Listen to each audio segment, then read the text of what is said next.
Hi, this is my video response to the Myth of the Culture of Poverty article.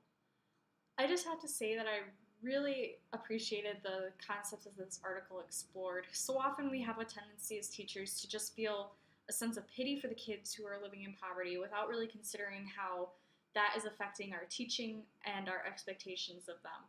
And I just think it's really important to be aware of where our biases lie regarding poverty so we know whether or not we are providing the same sense of treatment and expectancy towards these students who are living in poverty.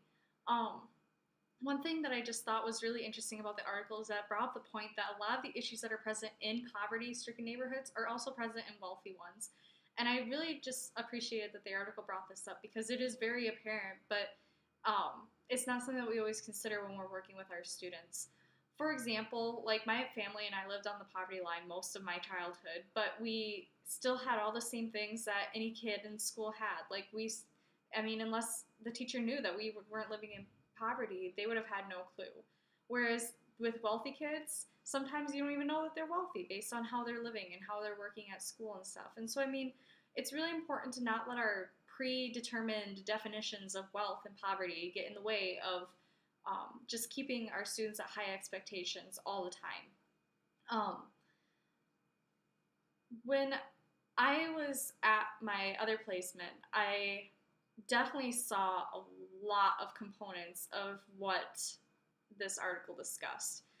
Being that it was a title school, every day I saw a lot of my students just come in like pajamas, or they'd come in late because they were the ones that got their kids up out of bed, and it just formed this really negative idea about poverty in my mind. And I felt as though I almost had to give them special treatment, and not necessarily like not calling on them if I didn't think they could answer the question or stuff like that, but I definitely walked more on eggshells around them. I was hesitant to consider how I was holding them up to expectations. Was I giving them more leeway in answering questions, or would I just jump quickly so that way a different student could provide the right answer and so they wouldn't be singled out type of thing? And so I just think it's really important to realize how this has affected our expectations of students. I like to think that by the time I got done in my last placement, I was very aware that I just held all the students to the same expectations. I didn't consider whether their backgrounds were very similar, very different. I didn't try to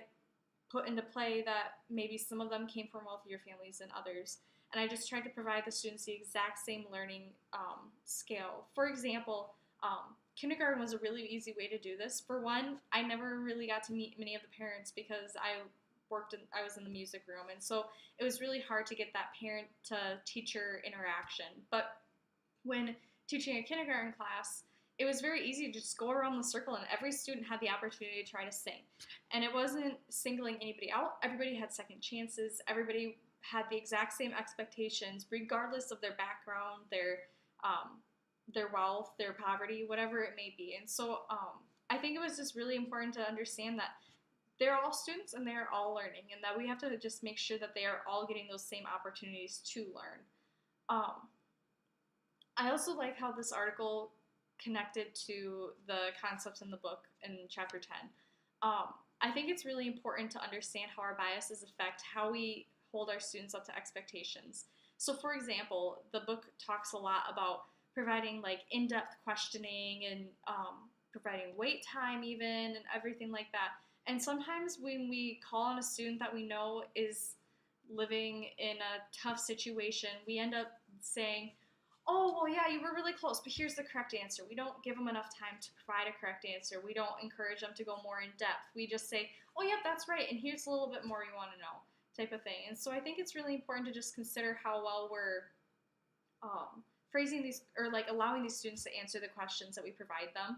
Because, I mean, sometimes when my college professors call on me, I would not always have the answer right away. And so it's good to be able to allow them that second chance, third chance, fourth chance to get the answer answered all the way.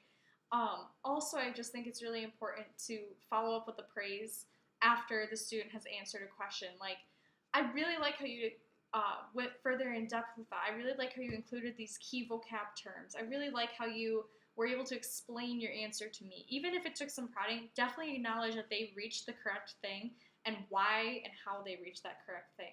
And so Yeah, it all comes back to just holding all the students to the same expectations. They are all there to learn the same things, and so they should all be able to have the same opportunities and chances as the rest of their classmates.